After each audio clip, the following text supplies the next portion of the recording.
Hello, my friend. This is Evolving Truths, where honest and vulnerable conversations about personal growth create a connection between all of us. My name is Alexus Rae, and in this conversation, my co-host, who also is my mom, Shannon, and I discuss the root of perfectionism, the urgency to care for our needs so we can give to those that we love, and the power of commitment when we apply it to ourselves. Without further delay, I present to you episode 7 of Evolving Truths. Hi, Mommy. How are you? I'm doing well. I am managing my overwhelm as best as I possibly can, recognizing that productivity in this career looks different. I spent all day yesterday working on one sentence, and then I still worked on it again more today. That is very strange to me because I feel like I should be checking off a lot of concrete items on my to-do list, and those concrete items are still there, but there's all of this other work being done. So I'm adjusting to that. That makes sense. Your to-do list looks a little bit different.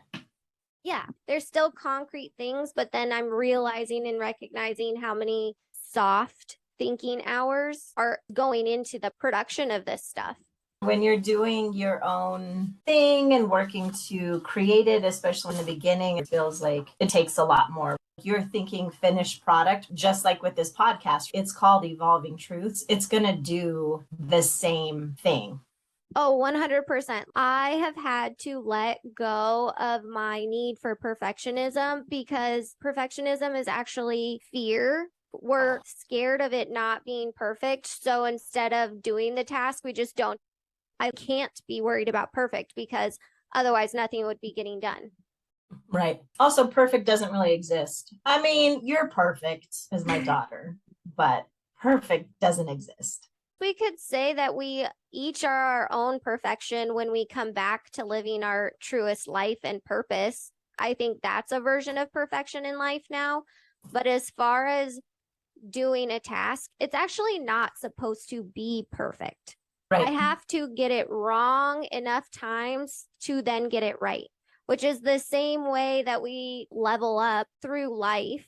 It's the same way that our truths evolve, is to go through those cycles, go through those phases a handful of times until we learn what we need to learn, and then we move on. Right. And it can be a hard skill. It doesn't just have to be metaphorical life phases. I updated my LinkedIn profile with everything on the podcast, coaching and speaking. I know that that profile will evolve and change. This is just a first draft. I love that. I'm so grateful to know, even though I'm putting this stuff out there, I give it full permission to change and evolve. My experiences change and evolve as I work with more clients, as I continue to evolve as a coach and as a podcast host. I had a busy weekend, even though it feels and looks different than I'm used to. When we invest a lot of time or are thinking creatively, even though that's fun and it's exciting, it can also be mentally exhausting, emotionally exhausting. It's not physical labor, but it's still taxing. Definitely. It takes its toll. Saturday, I did a good job mixing in fun and went to a pool party, which was awesome, met new people, had connection. I had contemplated not going to the pool party, and I'm so glad that I did it. That's something that I've committed to in my life, that I want more connection. I want to be meeting people. This is part of who I am now. In order to do that, I have to go out into the world. And I'm so grateful that I did, because every single time that I have in the past 3 weeks, I have met amazing people. So that's Nice. cool. That's great. Tell me about your weekend, Mom. Me and a couple of friends went down to Red River, New Mexico. My first time there, it was beautiful. On Saturday, myself and one of my friends were both running the Enchanted Trail Series heavy half. Lots of climbing, which was good because in my 55K, there's lots of climbing. It's the first time that I'd been able to run any sort of distance since being sick. So it was great to know that my body could do it. It highlighted for me some things I need to work on between now and October 1st for the 55K. I love Red River, a fun little town to hang out in. Go check it out. Awesome. There you go. To all you runners out there who like to travel to run races, now you have a new one. Today, we want to talk about committing to ourselves and why is it so hard? When we've made a commitment to ourselves that we're going to do something, especially if it's stuff that we're putting off or really don't want to do, but know we should, it's real easy to go, I'll do this. I've lived in my space since June of 2016, and I still have a few boxes that sit in my office under my desk that have been like, I'll get to that. And I'll even have time scheduled on my calendar of, I'll get to that. And they're still sitting down here. Ooh. So that's one. Sometimes even with my training, if I get up a little bit later than I planned or start to work on something else, then I'll be like, well, now today I can't do my training because I've committed to whatever, to go help someone or meet someone or do a task for someone else. Those are a couple of things that I can think about. I was thinking commitment to health. So we all know that we need to exercise more. Sitting is the new smoking. Another one that came up for me was a commitment to journaling because we are part of a journal crew that you and I started. And it has been hard to stay in that commitment. It has been really challenging to commit to this group that we started. You've talked about your journaling experience. You're a great journaler. I've never really been a journaler. When going through something in life, I had so many people say to me, you should journal, you should journal. And I literally was like, the next person who tells me to journal, I'm going to get a journal and cram it down their throat because I just could not take that anymore.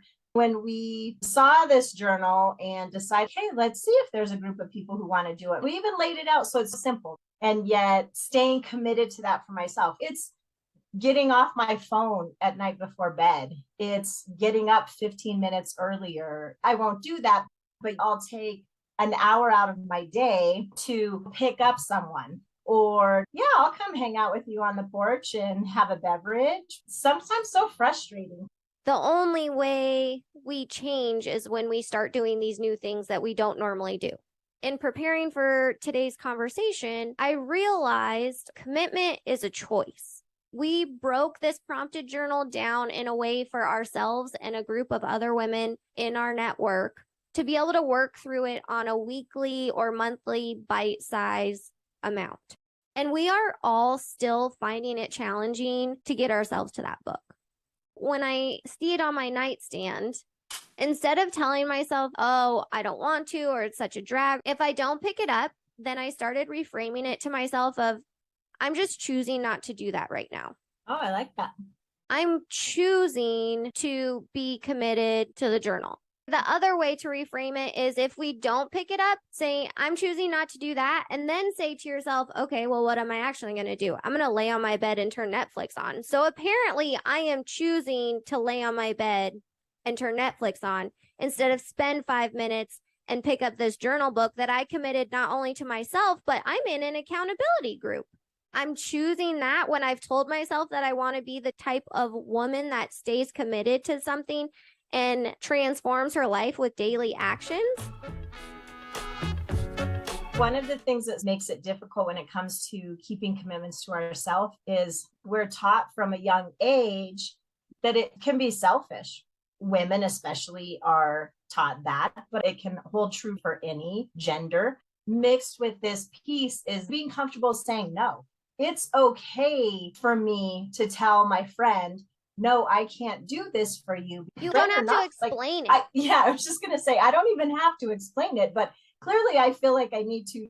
I do think that's a challenge and makes us do things for others so that we don't appear to be selfish or someone that people can't count on, or that we can't get everything done that gets asked of us. I have a lot of that and modeled that for you. So you're welcome. And I'm sorry. And we get to work through it together. I'm glad that you point that out, because when you're sitting on an airplane and they're giving you the pre-flight safety measures, if the plane were to lose altitude and the mask were dropped from the ceiling, what do they tell you to do first? Well, if you're traveling with a child or someone who couldn't do their own, to do yours before you do theirs. We cannot serve those around us to the best of our ability, or if we are too tired or if we are too worn out. But you're not wrong. We are programmed that it is selfish to take 10 minutes for ourselves to fill out this book. We are so programmed that we can't even wrap our minds around the fact that we could choose to wake up 10 minutes earlier in the morning so that it is our only option to spend 10 minutes to ourselves. We could choose to turn off the TV and pick up a book and craft that time for ourselves instead of spending 2 hours a night binging. There are opportunities to choose yourself throughout the day. It's hard. By no means am I saying that I am the queen of commitment, but being able to share that when we break it down to commitment as a choice, eventually, when you say it to yourself enough times, the choice becomes inevitable. You're like, man, I'm tired of freaking feeling like this. Or the day will come, I just need to recognize that I am not going to be a book reader and I'm going to take that off my list. You have to decide what's actually important to you instead of just going along with what you think you should be doing. Are we trying to commit ourselves to the wrong things? Are you even committing yourself to the right things? Yeah, that's a good question. It's mixed with thinking about it being okay to say no to something. Often I'll think, I wish I wouldn't have done that. Or we beat ourselves up for not doing the action that we think we should do, but we stop ourselves from doing the action because we tell ourselves that we're not worthy, we're not deserving, or it's selfish. There has to be some moment in time where we say, there is a disruption here. Pick what your disruption is going to be. You've been talking about having an emotion or a thought, then pausing to recognize that emotion or thought, and then making a decision about it. We lay there with some regrets about whatever it is that we did or didn't do. And if in the moment when we're making the decision to not keep a commitment to ourselves, if we took that one step further of going, so I'm choosing not to journal right now, how am I going to feel about that tomorrow? And trying to think ahead. Yeah, I'm going to be bummed. Okay, take the 10 minutes and journal. That could be helpful. If we take it that next step. Totally. And that comes with the repetition. When I first started telling myself I'm choosing to not journal right now, I just said it probably 4 or 5 days in a row. Then eventually I came back to it and I was like, you know what? I cannot not choose this anymore. I said that my goal at the beginning of this year was to make it through a prompted journal book. That is not something I have ever accomplished. I have started them, gotten maybe a third of the way, maybe a quarter of the way, and have never made it further than that. I am 8 months into this. The only way I don't succeed at this goal is if I stop or do not start. Yeah, big commitment. So is running a 55K. I mean, with training, it's freaking hard. I train myself to wake up early in the morning. There are still days that it's like, nope, snooze. Or I'll give myself a day a week where I'm like, no alarm today. I'm just going to wake up when I wake up. But that commitment has its ebbs and flows. With each commitment, we are choosing the type of person we want to be. I love thinking about commitment to yourself or others is a choice. And that's on us to make it. It's our responsibility to choose ourselves first. This is something that I have had to work so hard on over the past couple of years because it was not in my nature. It was not in our culture. It was not in my upbringing. It was not a thing to emotionally choose myself first. I felt like I had no emotional voice for the majority of my life. Everything you just said is valid, and recognizing it doesn't make us selfish. And the manner with which we choose ourselves, it's, I really need to do this for me, just be in that better space. If we're genuinely picking ourselves to be taking care of ourselves, that's not selfish, because by choosing yourself first, you are then showing people around you how to take care of themselves as well. And you're giving them permission to draw their own boundaries. You're giving them permission to do what they need to do to take care of themselves. And as each one of us are improving our lives and taking care of ourselves, our relationship gets better. Our relationships heal. Our commitments to ourselves get better. Our life vibrancy, our enthusiasm, our appreciation, our gratitude, our happiness, our energy, all of this good starts to come from making a little decision to commit to yourself and do something for yourself every single day, because it is so powerful.